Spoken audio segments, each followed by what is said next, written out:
Welcome, everyone, to San Diego Sports Talk, the John Kentera Show. I thank you very much for tuning in on YouTube. You can also follow me on Facebook at John Kentera and on X at Coach Kentera44.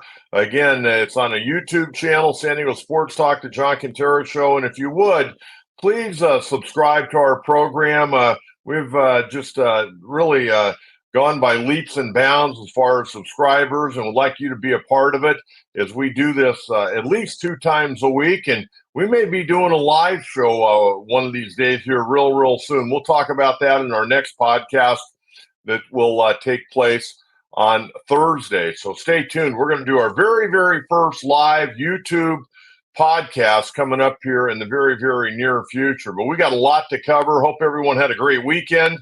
And the San Diego Padres, good weekend. It didn't start out all that well on Friday night, but they came back, took 2 out of 3 from the Colorado Rockies, an off day on Monday, and they'll tee it up against the Pittsburg Pirates on Tuesday, Wednesday, Thursday. Then they go into Miami for 3 games on Friday, Saturday, Sunday, back home the following Monday against the Pittsburg Pirates. But I want to take a look at the Padre record. Then we're going to get into breaking down those 3 games over the weekend against Buddy Black's ball club. Padres now, with the win on Sunday, they're 9 games over 500. They're sitting right now at 61-52. The homestand, they finished up 4-1, 2-0 against the Dodgers, took 2 of 3 from Colorado. And the Padres, let's face it, they're playing much better baseball right now at Petco Park. They're a 30-29, which you got to be very happy about. They've struggled all year long, really offensively at Petco Park, and got real good pitching. Most of the time, they've gotten really good pitching at Petco Park. And we're going to talk about the 3 starters over the weekend. I thought they all threw very well.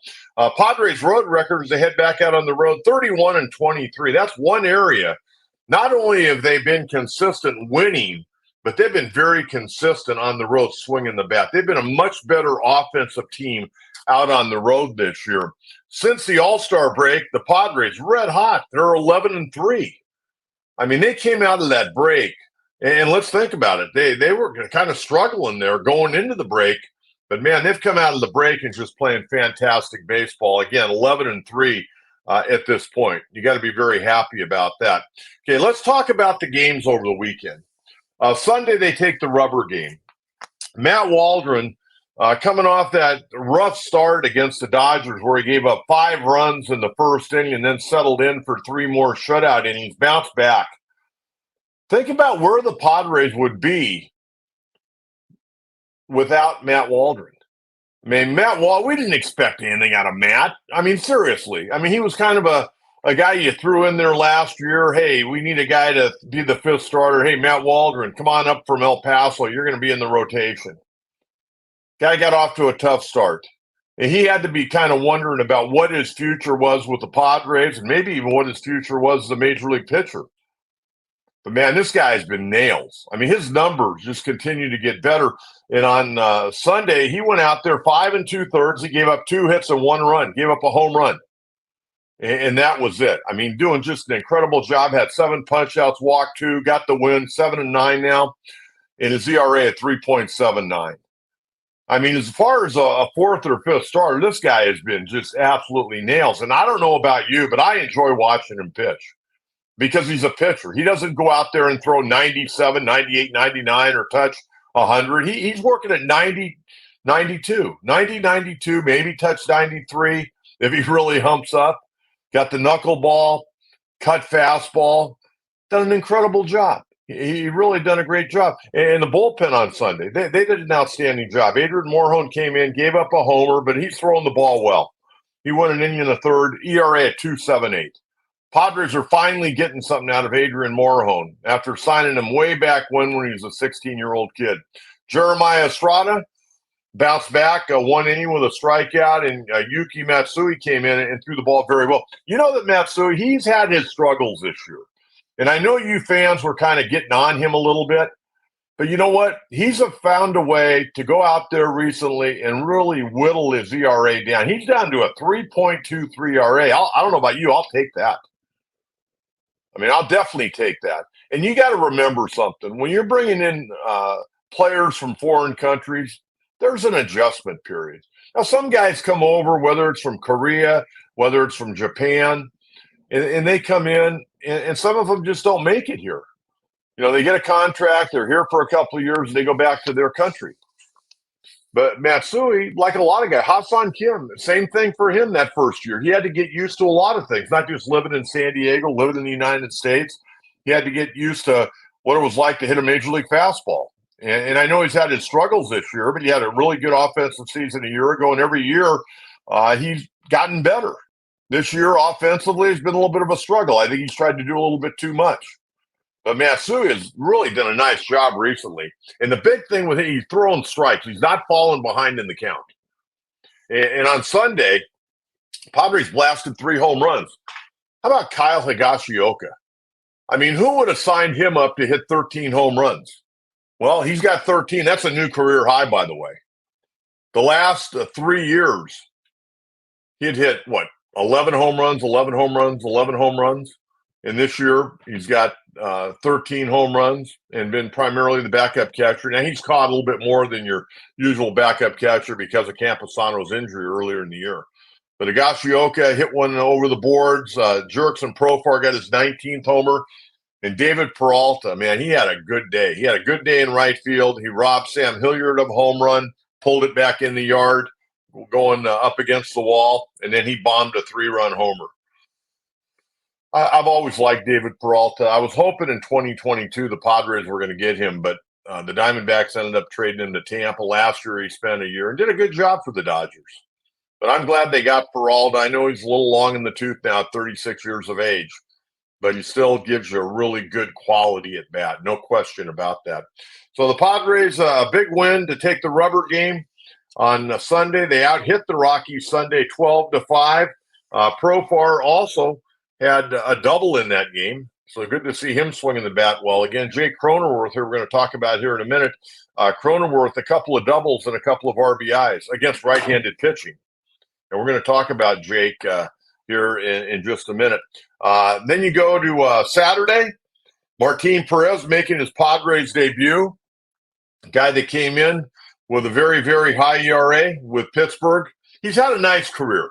He's had a nice career, but the last few years, it really hasn't gone all that well. A bloated ERA. But Martin Perez came in the other night and pitched exceptionally well in his Padre debut. I'd much rather see a guy like Perez that's been out there for 13 years. I'd much rather see him out there than some guy from El Paso.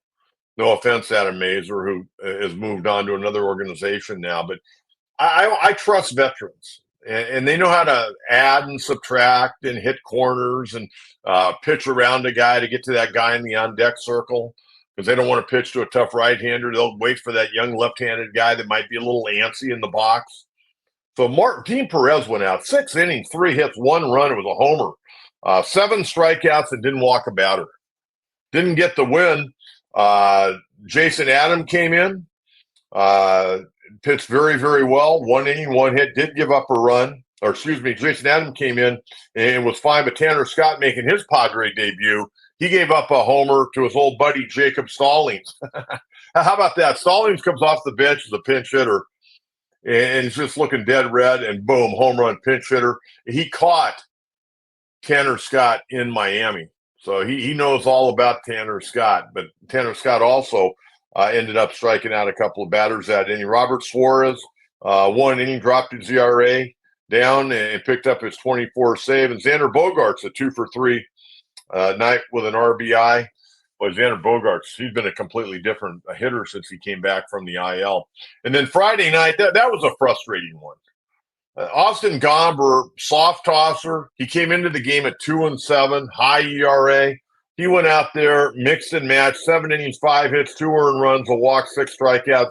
The only 2 runs he gave up home runs. Gave up 2 homers. Padres starter Randy Vasquez had another solid performance. 5 innings, 3 hits, 1 run, 2 walks, 4 strikeouts, gave up a homer. The guy that had a rough outing was Jeremiah Estrada. 2/3 of an inning, about 3 hits and 3 earned runs. Also tossed in a couple of walks. Alec Jacobs came in. Jacob came in that game.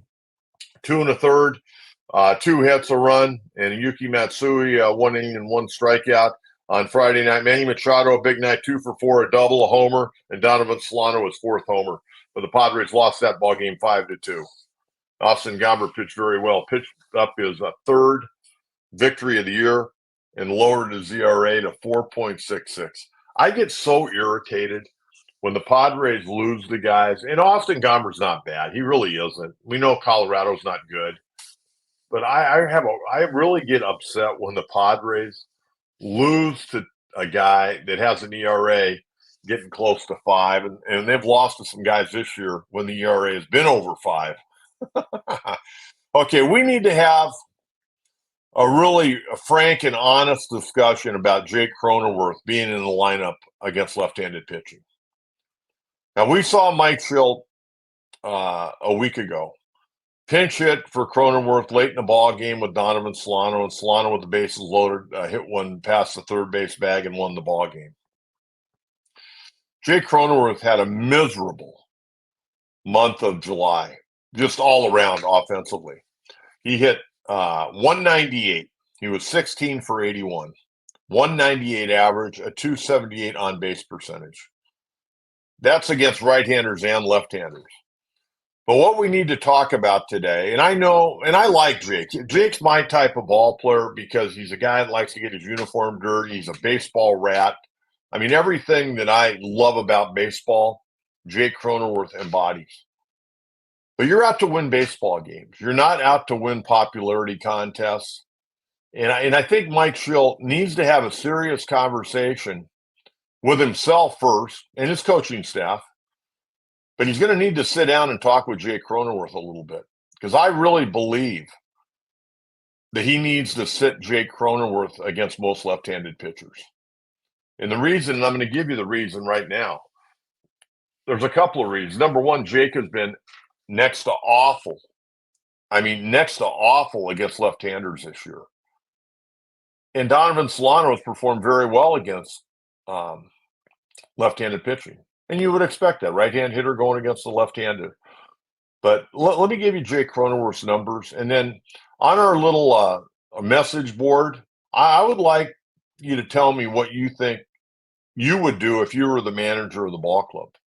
How would you handle this? I think you have to have a good sit-down meeting with Jake and say, hey, look, here are the numbers. The numbers don't lie. It's like when you look at a play in football, or you're watching a guy hit off a tape. The film doesn't lie. And Jake Cronenworth's numbers against left-handed pitching are just pathetic. Now here they are. On the season, Jake Cronenworth against left-handed pitching, 24 for 122. That comes out to be a 197 average. He's got 4 doubles, a homer, and 12 RBIs. No power at all against left-handers. None. A 267 on base percentage. That's not going to get it done. How about this? A 254 slug. That's beyond awful. I'd expect a guy coming up from AAA to have better numbers than that. And an OPS of 521. Okay? Awful. Now Cronenworth, just to show you the difference in Jake. Jake on the year against right-handed pitching. He's 79 at 290, a 272 average, and he has done a lot of damage. 18 doubles, 2 triples, 13 homers, and 51 RBIs. I mentioned the on-base percentage against the left-handers at 267. How about a 341 on-base percentage against right-handed pitching? The slug that was at 254 against left-handers. How about 483 against right-handers and an OPS of 823 against right-handers and an OPS of 521? I mean, you've got a 300-point difference there. I mean, this should be a no-brainer for Mike Shildt. In the way you play this, and I'm going to give you Donovan Solano's numbers here in a second.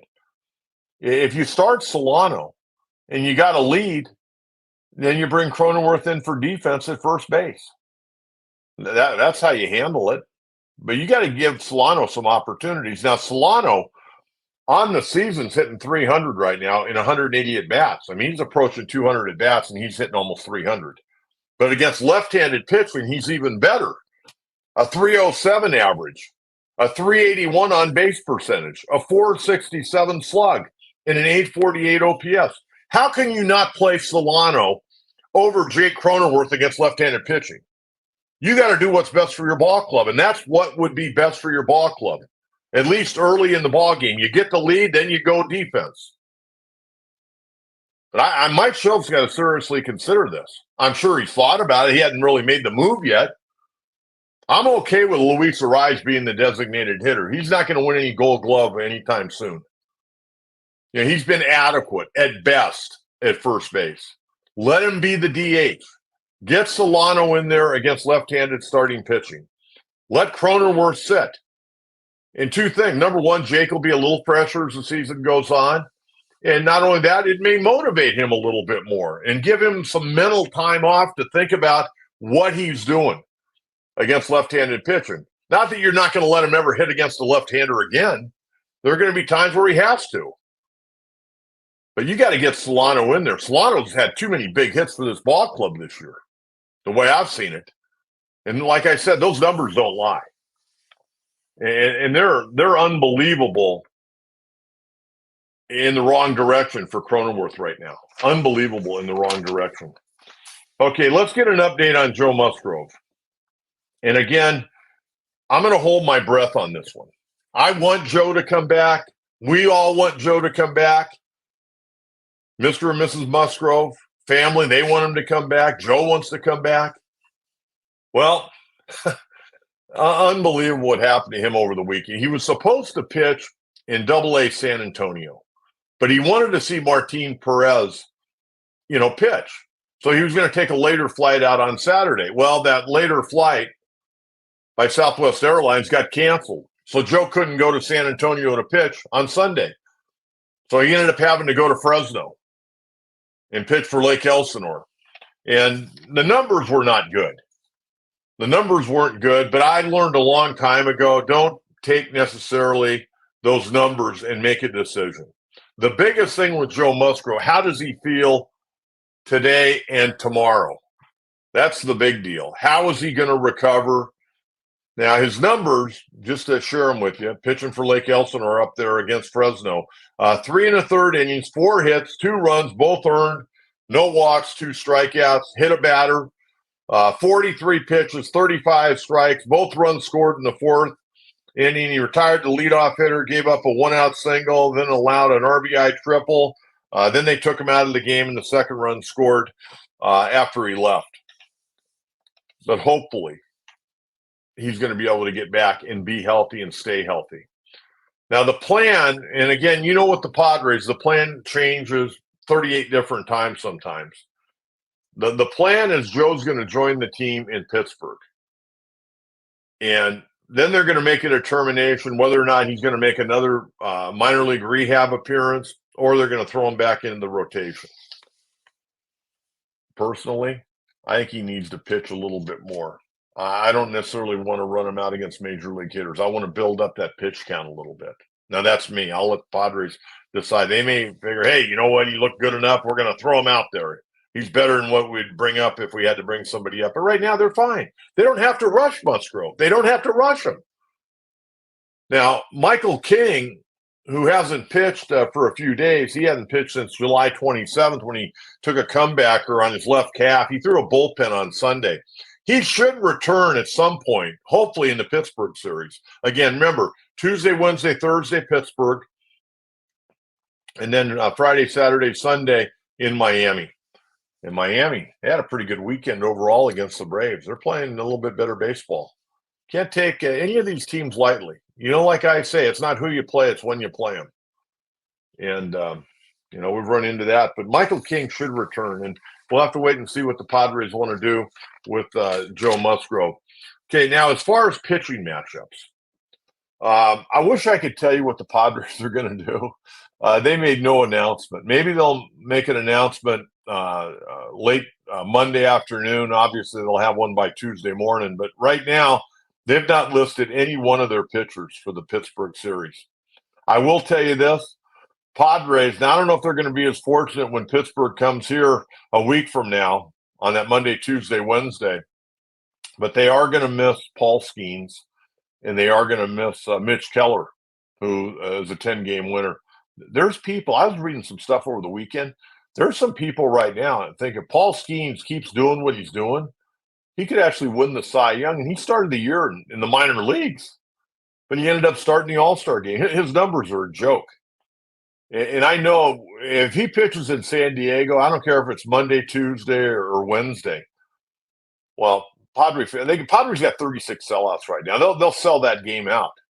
I mean, if you're a baseball fan, whether you're a Pirate fan or a Padres fan, you're going to want to go see that guy pitch if he comes to San Diego. So that's another added bonus when the Pirates come. I'm pretty sure he'll probably make a start in that game at Petco Park. But the Padres avoid him and Mitch Keller at PNC Ballpark this week. Now, they're going to go with some guys that can pitch a little bit. Tuesday's game's at 3:40, Wednesday's game's at 3:40, and Thursday will be an early morning start on the West Coast at 9:35. Tuesday, Pittsburgh going to go with left-hander Bailey Falter, who's 5-7, but a 3.95 ERA.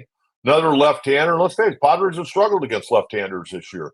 Wednesday, left-hander Marco Gonzalez, who hadn't pitched a whole lot this year, 1-1 and a 3.72.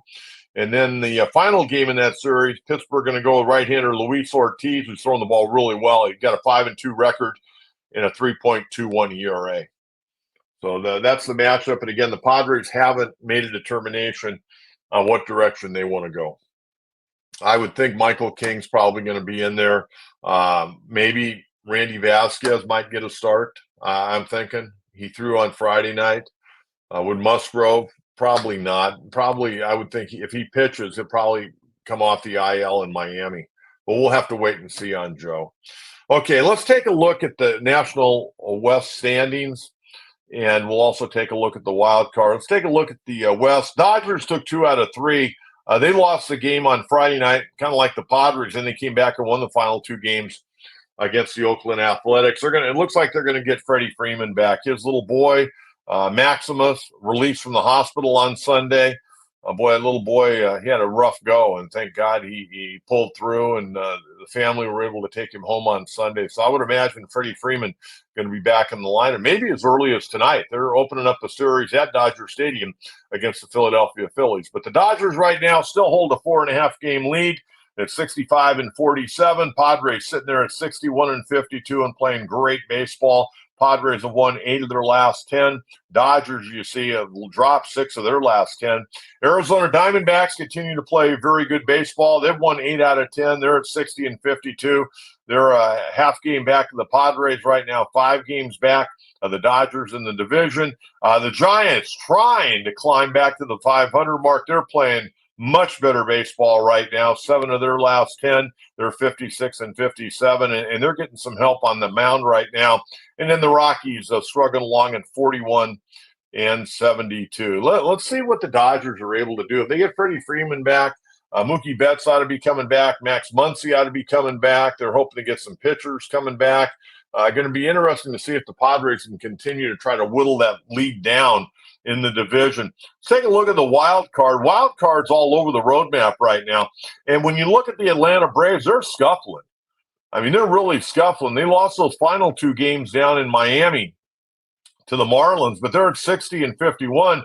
Padres are right on their tail right now, a half game back.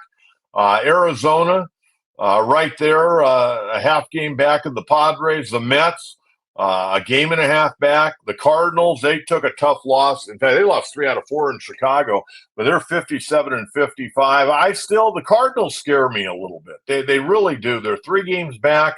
Arenado's had an okay year. Goldschmidt has had an underwhelming year. Their pitching staff is okay. They're okay, but they're good enough in that division to probably still make a run at the wild card. And when you look at the Pittsburgh Pirates, they're a game over 500 right now. Let's face it, this is really a big series. In fact, the Padres, in their next 9 games, 6 of them are against the Pittsburgh Pirates. So this is a very critical series opening up on Tuesday at PNC Park in Pittsburgh, with the Buccos sitting right now at 56-55. The Giants hanging in there at 4.5 games back. The Cubbies, I don't think they have the wherewithal really to make a run at it. 6 games back right now, and you got the Reds. The Reds have some talent. Everybody talks about Ellie De La Cruz, and I know he runs well, but they just don't have it. I watched Hunter Green pitch the other day, man. He's fantastic. I remember watching him pitch actually when he was in high school up there in Los Angeles, but they're 6.5 games back.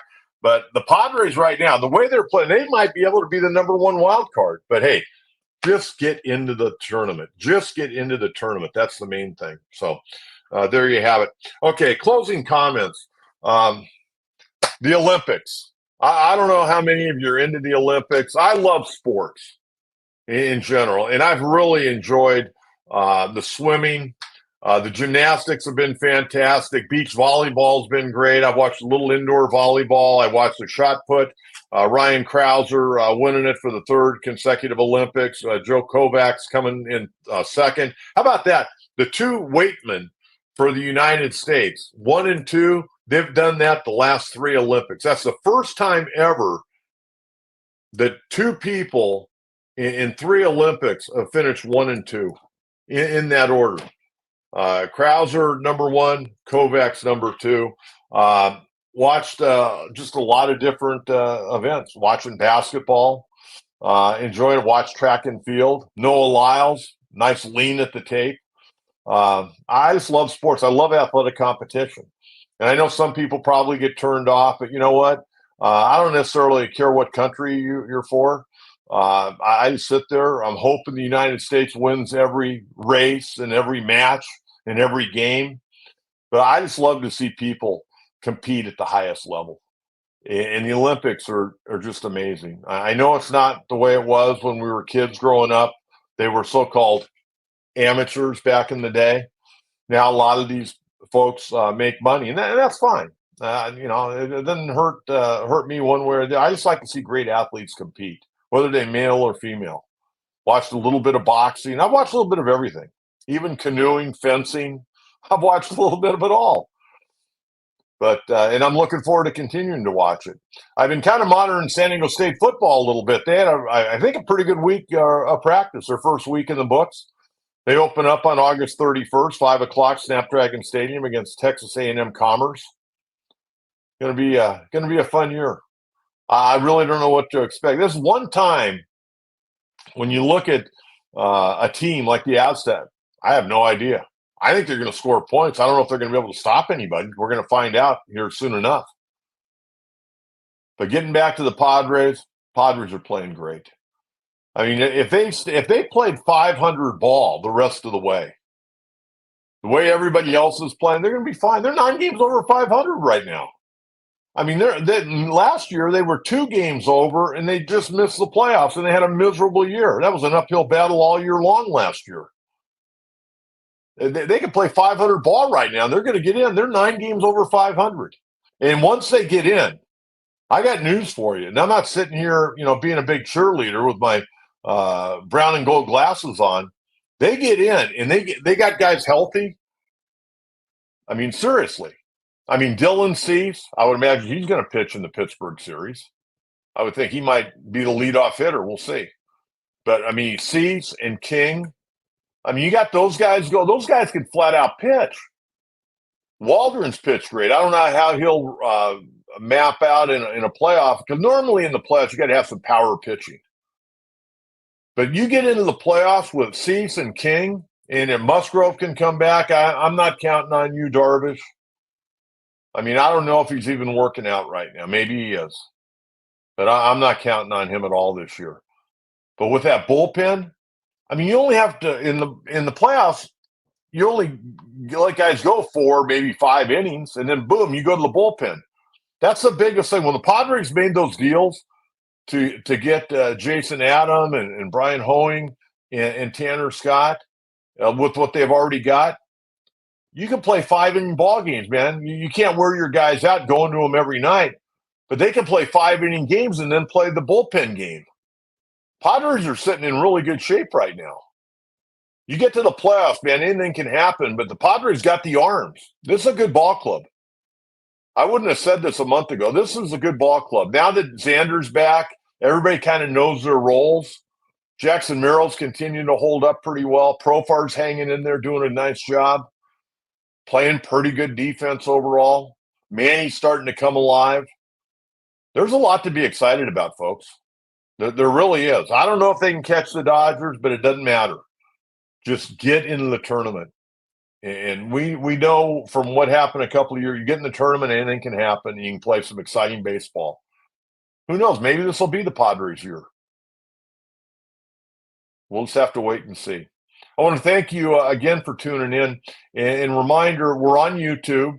You can follow me on Facebook at John Kentera, and you can also follow me on X at Coach Kentera 44. At Coach Kentera 44.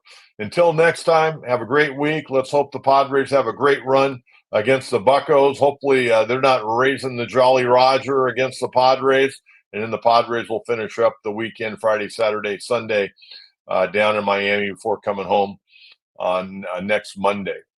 So have a great week, and I'll talk to you again after the ball game on Thursday. Bye-bye.